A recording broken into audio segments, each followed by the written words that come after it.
that we're trying to prove. How would we prove this? Again, just the mechanics of how would you, here's a theorem or a lemma, how would you prove this? By induction on? By induction on the derivation, okay? That's exactly, completely the most logical thing to do. So if we do induction on this derivation, we are going to hit the lambda case, right? At that point, even though we're trying to prove this for a closed term, in our premise, we're going to have some free variables, right? So we can't just prove this for closed terms. We have to generalize. We can't prove this directly. We have to prove some theorem about open terms. So if E has type tau, it's well typed under gamma, then what? Well, then we basically want to say that we want a certain way of closing off all of the free variables that appear in E with appropriate values. So let's do that with a substitution. I'm going to write little gamma to be in a substitution, and basically it means that it's a mapping from term variables to values. Yeah. Can you just say the S for all at the beginning, and if the S for all is at the beginning, then this expression term, like it's talking about the normalizing or whatever, the one which does last for all. So tell me about for all. Would you like just for all the free variables? for all the free variables? Okay, so that's sort of what we're trying to do. We're trying to say that for all the free variables that appear in gamma, if you give me values that have a certain property to substitute for these free variables, and that's what these values are. I'm just trying to write it with a sort of substitution for shorthand. You give me some, for all values, v1 through vn, you give it to me. I want to be able to plug those in, essentially, right? So what I want to do is, since E is an open term, I want A closed term, so I want to close it off with a substitution and then prove that that is strongly normalizing. Of course, there's a question mark here. Are you with me? So we have a property, strong normalization, which applies only to closed terms. We're trying to sort of lift that notion up to what do we need to do for open terms? Because we need to talk about open terms in order to, actually get the proof to go through. Yeah. Oh, you meant lambdas. Oh, just to close them off? Oh, I see. So if you just have E, that doesn't quite work. Try it out. I mean, yeah. To get it to work, you'll essentially have to do something like what we're doing. Because at some point, you basically have to hit the lambda case. And that will add variables to your environment. Right? Okay. All right. So what I'm trying to say here is that I have a term with some free variables, and I'm asking you to give me a substitution gamma, which gives me bindings for all of the free variables in gamma. And then I want to use that substitution to close off my term and then prove that the closed term belongs to this set Sn that I've defined. Okay? So what conditions do we want on gamma? We want this substitution, this arbitrary substitution that we're being given, to satisfy our environment in some way. Okay? Haven't defined that yet, but we want it to satisfy our environment gamma in some way. Okay. So what does that mean? Basically what we want is, we'll say that little gamma, the substitution, satisfies big gamma, type environment, if they have the same domain. So the domain of little gamma is equal to the domain of big gamma, so basically, they're mapping the same variables. And if for all variables in the domain of either gamma, is this in front of anyone? Can everyone see this? Okay. For all variables in the domain, we want it to be the case that when we look up the value gamma x, we want that to be strongly normalizing at the appropriate type. Okay? So what we're trying to say is you are giving us a bunch of values, v1 through vn, right? Map x1 map to v1 through xn map to vn. But essentially the point is that this substitution is, in the statement of this theorem, is just a way of you giving me some values, right? Some set of values that I can substitute for my free variables. I need these values to have a certain property. I need them to be strongly normalizing in order to push my proof through. Sort of. I need them to be well behaved in certain ways so that then I can show that when I plug these well behaved values, in this case the well behavedness is that these values are also strongly normalizing. What does it mean for values to be strongly normalizing? Let's pause there for a second.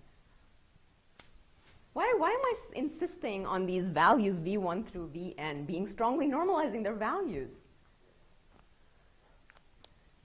Yes? I guess the interesting case is when you have a lambda. And you need to show that it accepts a strongly normalizing value as an argument, then it's also fine. Right. So the interesting bit is not that this value itself. It's already a value. It's already terminated. The interesting case is the bit about the induction hypothesis that we get, right? If that value is of function type, meaning it's a lambda, then we want to know that it belongs to the set Sn tau 1 arrow tau 2 so that we can get this condition, right? This was the bit where we were trying to strengthen our induction hypothesis, and we'll see how this plays into it. All right? So, but the general picture here of this setup, so this is the theorem that we will actually prove, because we can't prove this more restricted form, right, for closed terms. So let me just sort of say another thing about logical relations. Often when it comes to functions, you will hear the slogan that logical relations take related inputs to related outputs. You can use the word related, or you can use the word well-behaved, well-formed, having the property of interest. If you give me things that have the property of interest, the logical relation will give you outputs that have the property of interest. That's what this whole proof device is doing. Okay? And that's what, so I want you to start seeing theorems of this form as that statement. They will always be sort of, something is well typed, has a bunch of free variables. You give me some inputs that have the property of interest. And this is just shorthand for defining that, right? This whole thing was just sort of saying, oh, all the values that you give me that belong to Sn have that property of interest. Then, if I substitute these values that you gave me that are good, right, that have the property of interest into my expression, then I will get a whole expression, a closed expression, that has the property of interest. Okay? Yeah? Why don't we need in our logical relation, because in this theorem it's just type of tau. Why don't we need it to be a strongly normalizing? The E itself? Yes, that line right there. Why is that not strongly normalizing? That's what we're trying to prove. If we're trying to Oh, right, yes, yes. So when we close it off, it's strongly normalizing. I don't know if I should do this, but I'll do it tomorrow. I'll show you another way of writing this. Sort of Makes it more clear, makes the connection to what you just said kind of more clear, but okay. Okay. So what do we need to do next? Here's what we need to do. So this is the theorem that we want to prove. Do I want to do some... Let me just point out one property that we're going to need. Let's just call this a substitution lemma. So we're going to need to show that if you have some E of type tau, right, and you are given some substitution that satisfies gamma in that way. Now notice that all of the values in our substitution, since they belong to this set, they are going to have the type dictated by big gamma, right? So all of these values that are in this substitution will have this type, right? Okay. I could write that as, if you guys have seen that. So for every value in the range of this, for all x in domain of gamma, assuming that the domains of these are the same, it must be the case that gamma x has type dictated by gamma. And these are closed values. Okay? All right, so substitution lemma that I'm interested in, I want to say that if I have a term and I'm given a substitution gamma that satisfies that, then it will always be the case that the closed term that I get by applying my substitution to E is going to have the type tau. This is just a generalization of the standard substitution lemma. We would prove this by induction on the length of big gamma, all right, and sort of or on the size of gamma of the domain of gamma. And the case where n is 1 is your exact substitution lemma that you would see for the simply typed lambda calculus. Yes. Back to the thing before. Yeah. Are we considering closed terms being open terms as well? Sorry. Is a closed term also an open term with no free variables? So I guess what I'm wondering is you have this point 1, which was one step before that. Yes. That's for closed terms, correct? That's for closed terms. And so on the right, so I'm wondering if E has no free variables, then we're using the closed terms. What you're trying to say is that once we prove this theorem that we actually want to follow the corollary. So where I'm cut up is if E has no free variables, Yes. then how can we directly just say that E has type tau implies that E is strongly normalized? E has no free variables. The thing is, you need to prove the more general theorem, right? Yeah. And then, okay, so let's forget about how we prove this, but let's Okay, see how okay. we prove this. Okay. Now, let's talk about whether this follows. Okay. Does this follow the corollary of that? Yes, absolutely. That's the Okay. So we'll get to We can't prove the corollary directly. So we're getting to why this is true later. Yes, Okay. we're getting to why this is true And then, now. okay, my next question is why does this substitution not follow directly from this theorem? It pretty much does. Okay. I just wanted to state it. Fabulous. Thank you. Well, I mean, it doesn't follow directly from this theorem. We need it in order to prove this theorem at certain points. Okay, great. In a way. That's just an auxiliary lemma that I wanted to say. Okay. It would follow if the theorem were already proved. If the theorem were already proved, it would follow. Yes, exactly. Okay. All right. Okay, so let's prove this theorem. We're going to prove it by induction on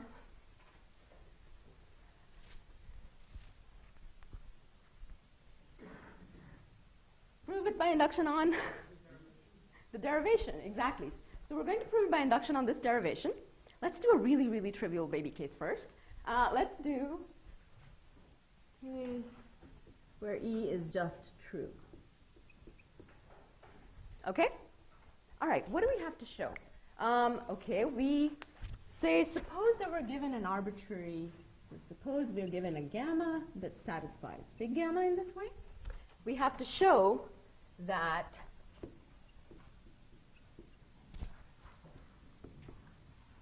gamma applied to true is strongly normalizing at our type bool. Right? This is what we have to prove, and that amounts to this for the case that we're considering. Right? Okay. Now, so we want to show that gamma applied to true belongs to the set Sn at type bool. All right. First, let's note that this is equivalent to showing that true belongs to Sn at bool. Yeah? Because true doesn't have any free variables. Just by definition of substitution, because true doesn't have any free variables, those two things are equivalent. So suffices to show this. Put an L there.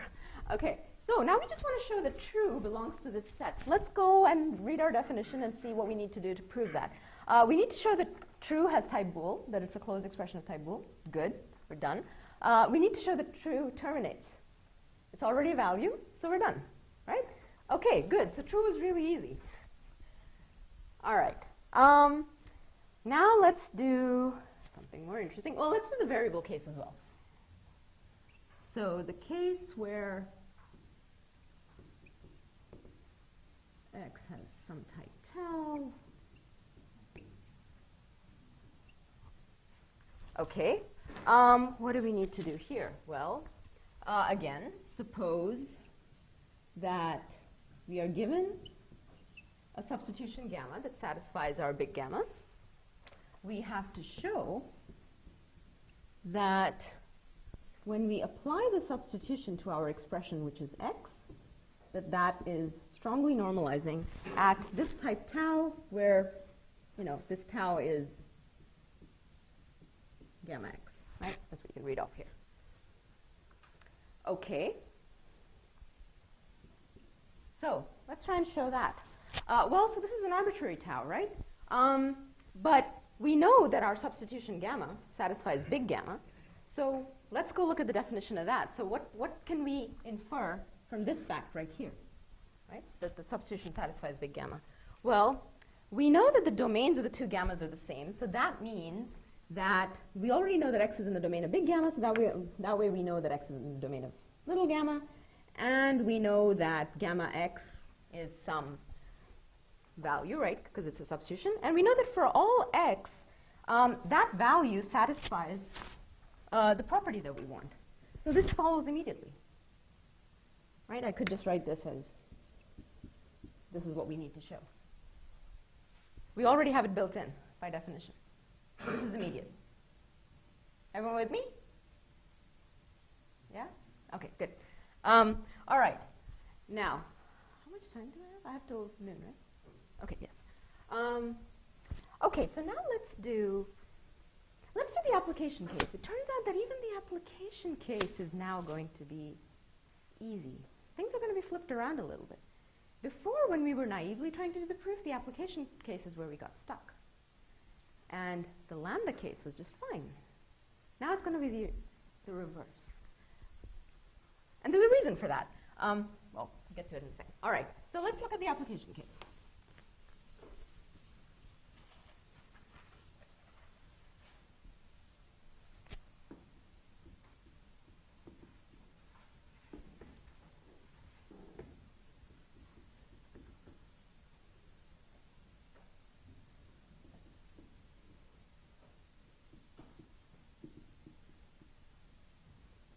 Okay, there's what we want to, there's the case we're considering. So what do we have to do again? So again, we say, so we know that E1 applied to E2 has type tau. We say, suppose that we're given an arbitrary substitution gamma that satisfies our big gamma. We have to show that the closed expression is in our set Sn. So specifically what we have to show is that when we apply gamma to the expression E1, E2, we get an expression that belongs to Sn at what type? At this type tau. Okay? All right. So first, again, let's make an observation about substitution. Notice that just by property of substitution, we can, this expression is equivalent to gamma E1 applied to gamma E2, right? So it suffices to show gamma E1 applied to gamma E2 is strongly normalizing. We're just pushing the substitutions in, right? Okay. Now what? How do we prove this property?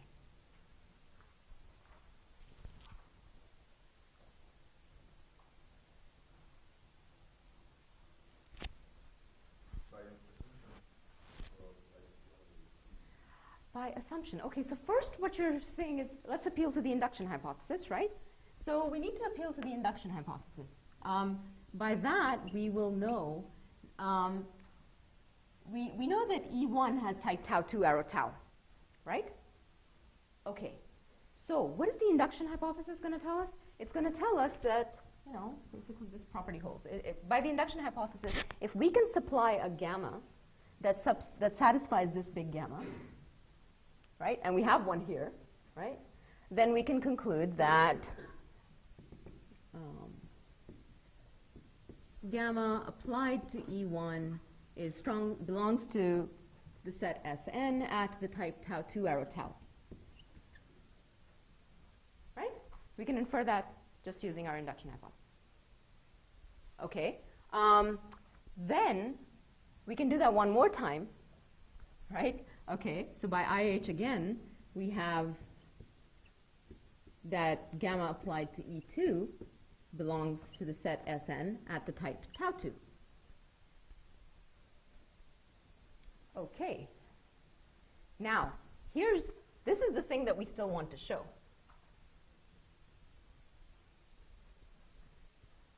But we're making progress. Starting to look more and more like that, right? Okay. All right. So now, since we know that here's an expression that belongs to Sn at the type tau 2 arrow tau, let's go look at the definition. This is what you were suggesting, right? This definition says that the expression is well typed and that it terminates, but this is the bit that we're interested in.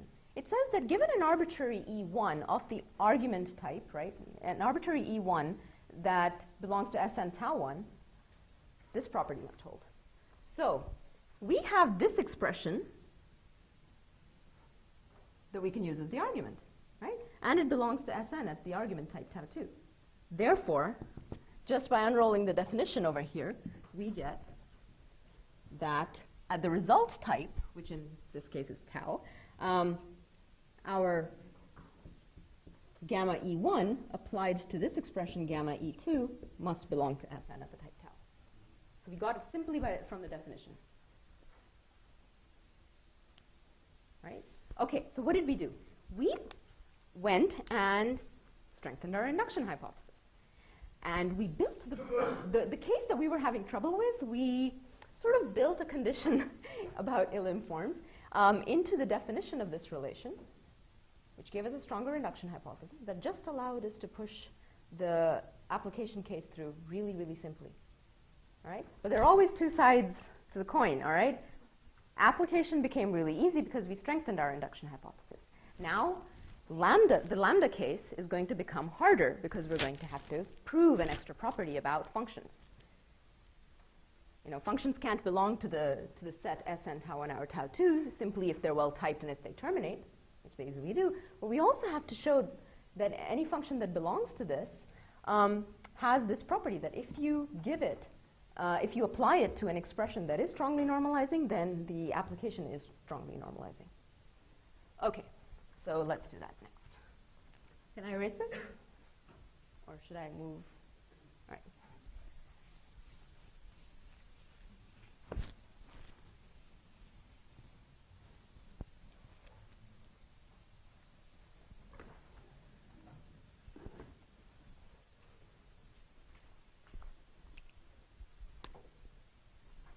Okay, so lambda x colon tau 1 dot e has type tau 1 arrow tau 2.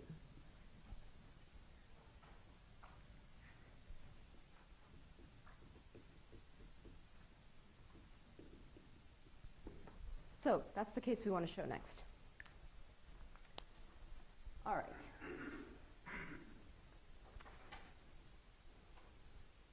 Before I dive into this case, I want to do an auxiliary lemma, okay, which is going to be useful just in terms of making our proof shorter.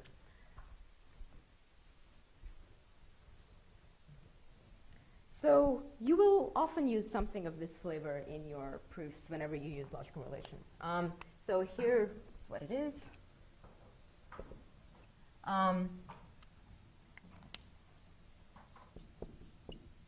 We want to show that membership in the logical relation is preserved under forward and backward reduction. Okay? What does that mean? Basically that if you have some expression E of type tau,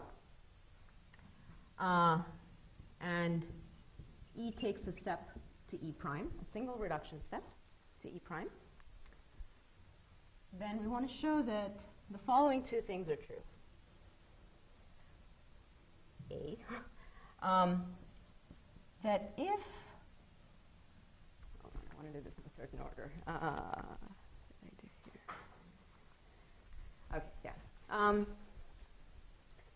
That if E prime is strongly normalizing at type tau, then that implies that E is strongly normalizing at type tau.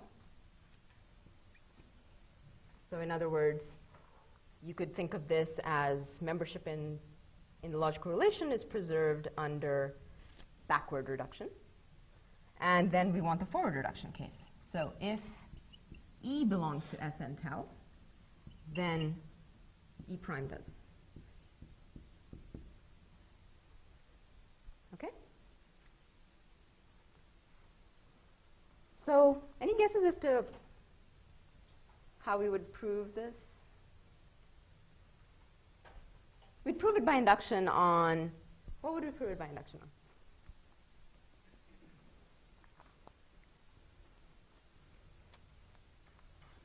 This is going to be your homework for tonight, so. Sorry? The step relation? No. Basically, what you're trying to show is that if this holds, then this holds. So don't dwell on the top.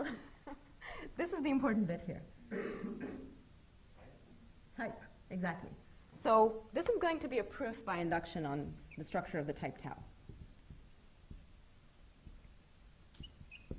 Please prove this tonight. It's a simple proof, but it just gets you, into the mechanics of how these things work. All right? Okay. So once we have this, sir, yeah. Deal with open terms. Here it's not about it being a bad idea. This is just an auxiliary lemma that I defined, so I kind of have some prior knowledge about what I need in there. Yeah. So. And I'm going to need it for closed stuff. And besides, I don't see the problem is that for open terms, evaluation isn't really applied. It's only a closed term that can take step up. Okay. So. All right. So this is what we need to prove. Now, so we have a well-typed lambda, right? A type tau 1 or tau 2. And we want to prove that if we're given an arbitrary substitution that satisfies gamma, we want to show that closing that off gives us a strongly normalizing term. Okay, so suppose that little gamma satisfies big gamma. Now what we're required to show is that, that gamma substitution applied to lambda x colon tau 1 dot e gives us a closed term that is strongly normalizing, that belongs to our set at the type tau 1 out of tau 2.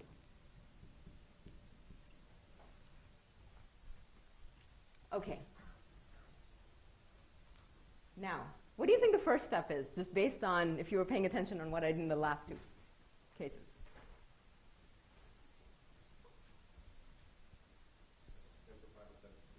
Right. Let's push that substitution in. It's going to make our life easier. All right. So here's where that throwaway comment about I assume that comma in environments means disjointness comes in handy, just to see this, really clearly, right? So we know that x does not appear in big gamma.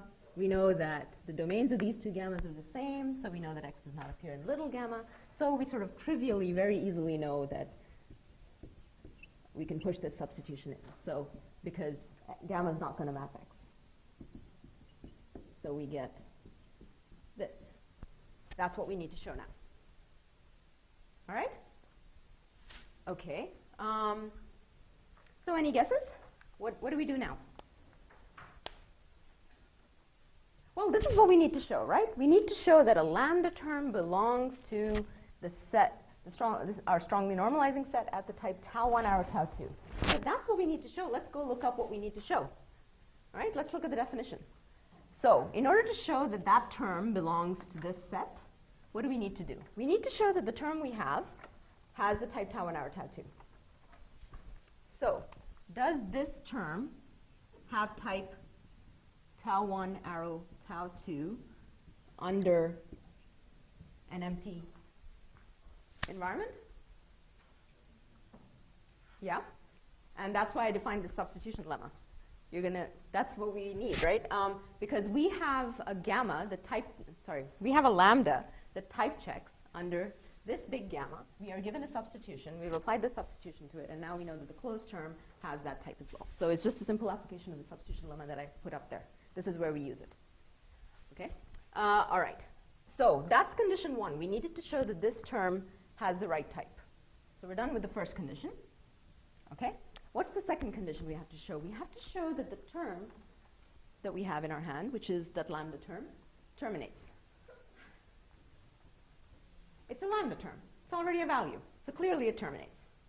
Right? So we have to show that this term, this lambda term, terminates. So we're done. That's easy, right? Okay. So really, the guts of the proof is that third condition. First two conditions were easy. So now what we sort of have left to show is that given an arbitrary E1 that is strongly normalizing at type tau 1, we need to show that if we apply our lambda to that E1, we get an expression that is strongly normalizing at type tau 2. That's what this says we have to show. All right? So let's say consider an arbitrary E1. Let me not put this right there. I'll just say consider E1 such that strongly normalizing E1 at the argument type tau 1. And now what we have to show is that our lambda term, lambda x colon tau 1 dot gamma E, when we apply it to this E1, we get an expression that is strongly normalizing at the result type tau 2. Okay? All right. So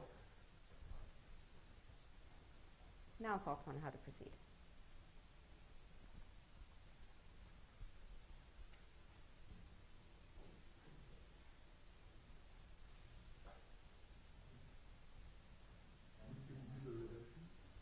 You could use a reduction, okay.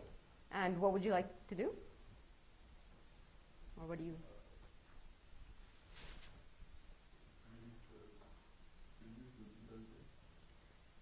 Reduce, exactly. Okay, so basically we know that when we have a lambda applied to an E1, well, this is call by value, right? So the first thing that's going to happen is that E1 is going to get evaluated, right? Okay, so we know that the E1 belongs to Sn at tau 1.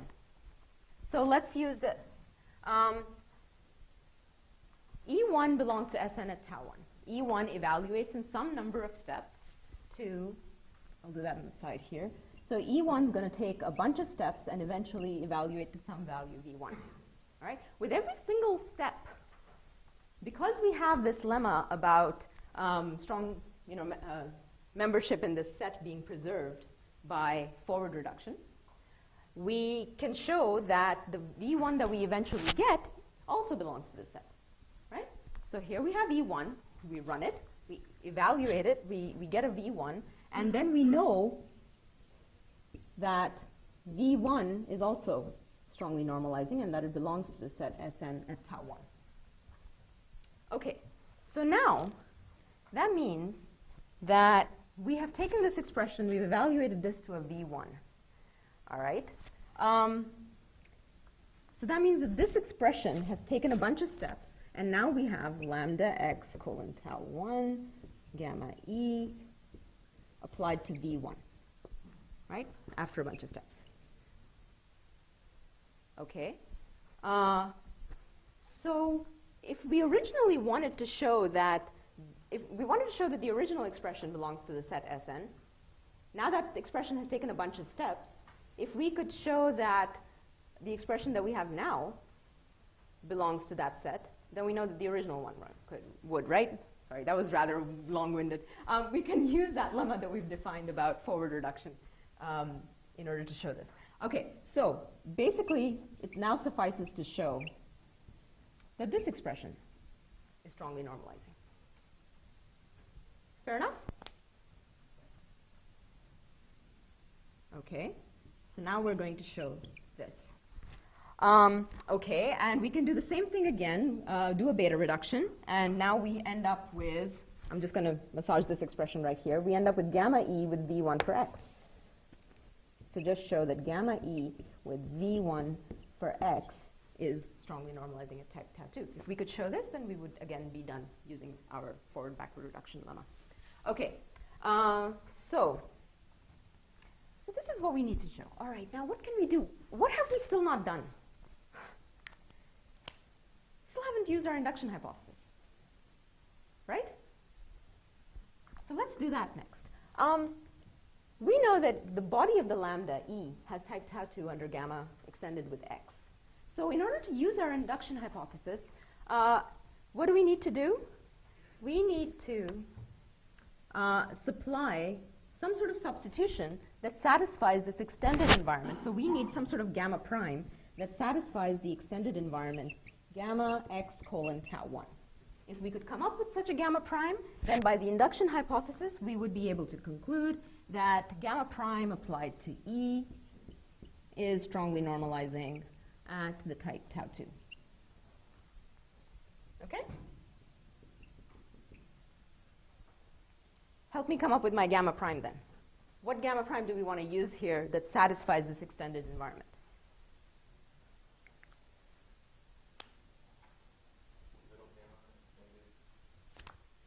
Okay. So little gamma we already knew satisfies big gamma, right? So we want to extend it with some x, right? Mapped to some value. And what do we need? Well, we need it to be the case that whatever value we put over there is strongly normalizing at the type tau 1. So just use this V1 that we have, right? We already know this fact. Okay, so take the extended environment, right? So the environment we had before, and add in that V1. And this makes sense, right? Look at how the program is running, right? We have this lambda term. It's getting applied to an argument, but the argument got evaluated first, and we got a value in our hands. And then we know that that value is strongly normalizing. This input that we have is strongly normalizing. So we can use that here. All right, so now, because we know that this substitution, this extended substitution satisfies this extended gamma, we know that E with gamma prime is now x maps to V1, and this whole substitution gets applied to E. We know that E